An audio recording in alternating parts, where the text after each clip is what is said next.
No one has more of a unique perspective when it comes to creating jobs and wealth locally than tonight's newsmaker. In fact, his views on how to do that most effectively are what set him apart from just about every local leader and economic developer I've interviewed. For more than 16 years, Sam Funches has run North Carolina's second oldest business incubator, which in simplest terms is a workspace that offers entrepreneurs not only space, but all the resources they need to start their businesses all under one roof. And recently, this nonprofit announced a mega expansion that will reflect his strategy even more. It's an old building that sits like a monster off South Elm Eugene Street in East Greensboro. It used to belong to the firm whose name still adorns the outside of a building next door.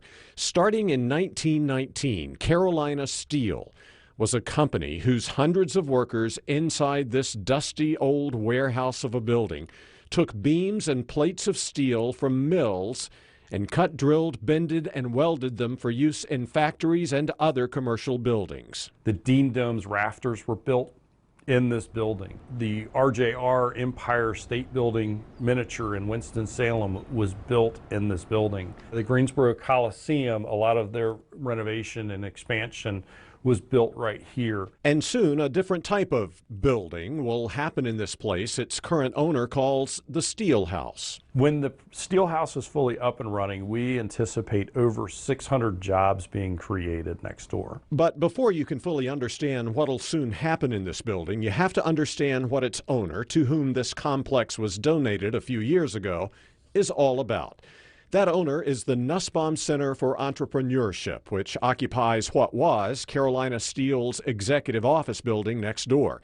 Named after the late entrepreneur, business executive, and Greensboro mayor Vic Nussbaum, the Nussbaum Center's and its CEO Sam Funches' core mission is to keep small businesses from failing. 80% of businesses fail within 5 years. Why do most businesses fail today? Lack of decision making. What types of decisions are we talking about? You do not focus on sales and don't drive sales, so you just expect sales are going to come to you. That's a bad decision or lack of decision. You do not manage your cash flow. You don't make cuts when you need to. You don't invest in certain aspects of your business that will produce a return, or you don't hire or don't fire or make bad employee decisions. So here at the Nussbaum Center, more than 70 small local companies, which have collectively nearly 200 full-time employees, rent the small offices that line these halls and get expert advice on making those decisions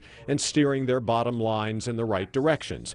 Partner agencies like the Service Corps of Retired Executives and North Carolina A&T University's Small Business and Technology Development Center have offices on site to assist these companies that include Motley Local. Some of their clients are Haw River and Gibsonville. Their goal is to use placemaking downtowns and revitalize those so that they can create the entrepreneurial component that we do. In other words, it's all about setting up these small businesses to become so successful they'll stay in Greensboro, grow, and at the same time create jobs and wealth. Since its inception in 1987, the center's graduated more than 600 startup businesses, and nearly 80% have succeeded after 5 years. Impressive when you consider, again, 80% of small businesses nationwide fail within 5 years.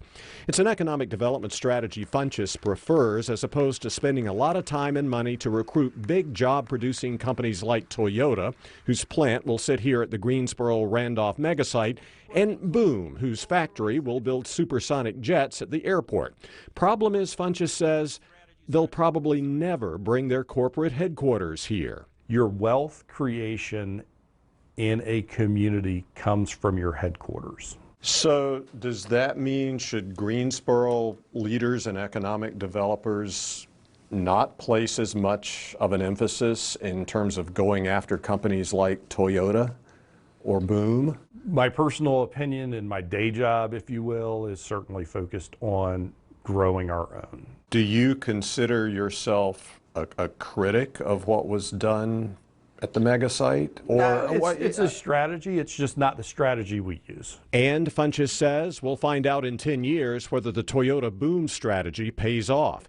In the meantime, his strategy will continue to be building businesses from the ground up, including spending an estimated $36 million to turn the Steel House into a place that provides space and resources to even more homegrown businesses, from manufacturing to artisans to ghost kitchens and even a farmer's market. That impact is going to be something that the east side of Greensboro has not seen in decades. Now,